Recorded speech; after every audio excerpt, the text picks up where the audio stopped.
into the side. So, my friend Eddie and I, we are large enjoyers of fishing. And we fish all across the state. Some of the best fishing around right over here at Choke Canyon. You know about that. Our favorite place to fish is up in Possum Kingdom.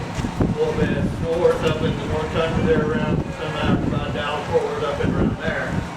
And I've got this friend Frank Steele, and Frank is from Kentucky. Now, generally, if I'm in front of a bunch of little kids, I have to explain where Kentucky is, one of the skinny states off past Texarkana, somewhere out that way. Frank has been to Texas exactly twice.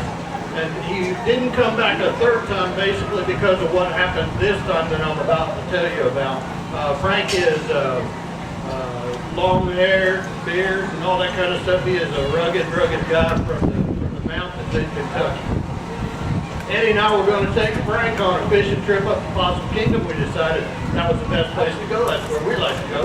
We stay in a cabin that's on top of a little I guess kind of a valley that swoops on down to the lake, cottonwood trees everywhere. It's the most enjoyable spot you can go. We go 3 or 4 days at a time, stay in that cabin, fish all we can handle, and head on home.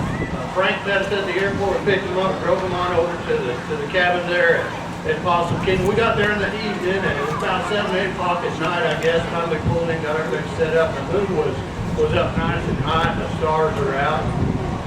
Me and Eddie, we like to sit on the rocking chairs right there on the front porch of the cabin. We're just sitting there enjoying, well, probably an adult beverage of Mexican black vinyl ice, no salt.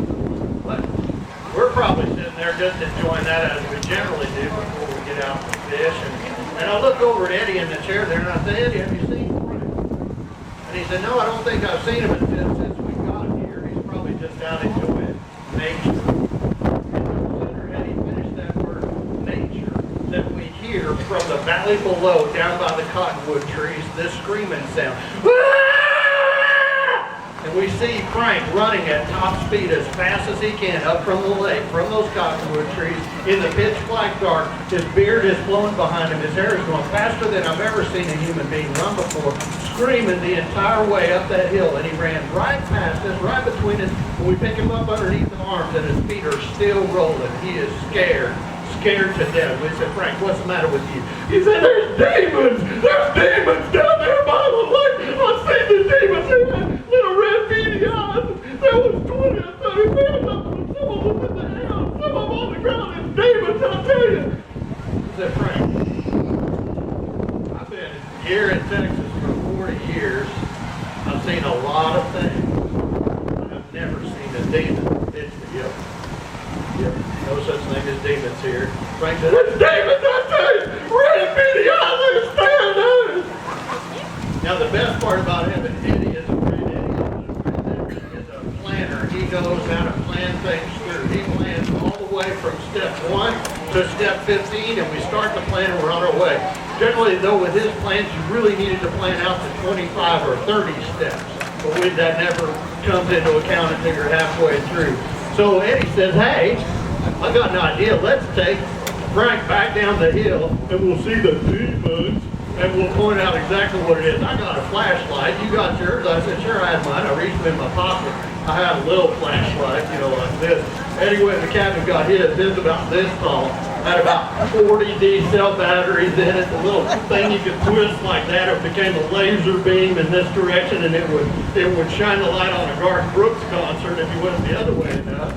And he throws it over his shoulder, and he gets on his red fleece jacket. And we said, Frank, we're going down the hill to see the demons. He said, no, I don't want to go. There's demons. Red beady eyes. I'm scared, fellas. I'm scared. Frank has nothing to be sweet. Switched arms with him. We carried him on down the hill. We got to the bottom of the hill. Got up against one of the biggest cottonwood trees on the place. We backed up against the tree. And I'm on one side of my normal size flashlight. And Eddie's on the other side with the howitzer flashlight for him. And I said, okay, we're going to count to 3. And we're going to spin around the tree. And we're going to turn on the light. So I started counting. I said, 1, 2. Eddie said, wait. Do we go around the tree? 3. Do we wait for you to say 3? Is it after? Eddie, we're going to count to 3 and we're going to bust around the tree and shut our lights. 1, 2. Now look over at him and make sure he's got his flashlight. He's got it ready to go. Aiming. Got the button up here. 3. We spun around that cottonwood tree. We turned on our lights, and right there on the ground staring at us was a bunch of armadillos.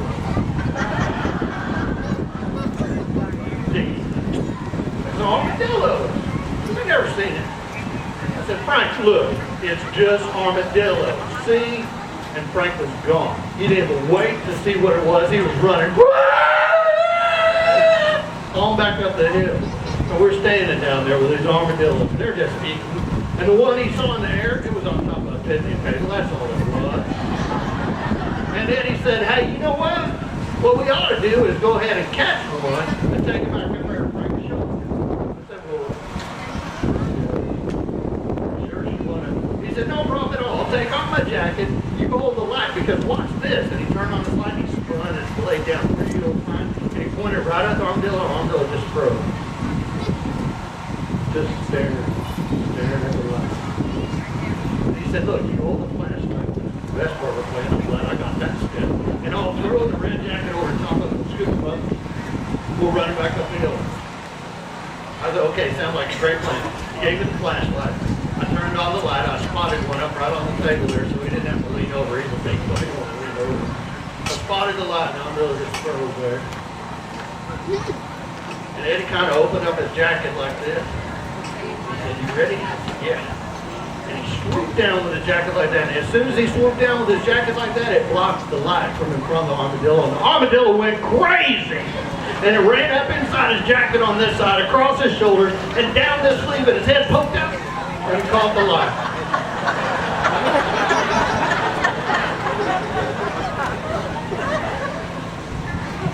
I said, Eddie, are you okay? He said, yeah. Armadillo's got claws.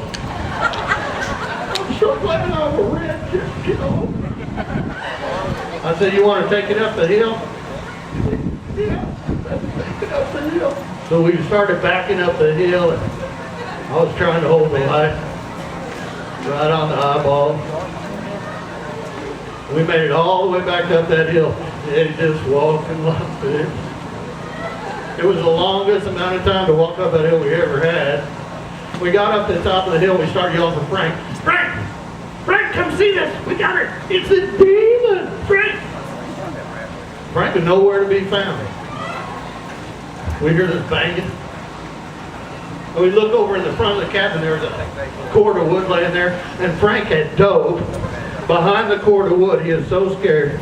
And that banging sound was his knees against the wall of the cabin. And I'm backing over that flashlight. I said, Frank!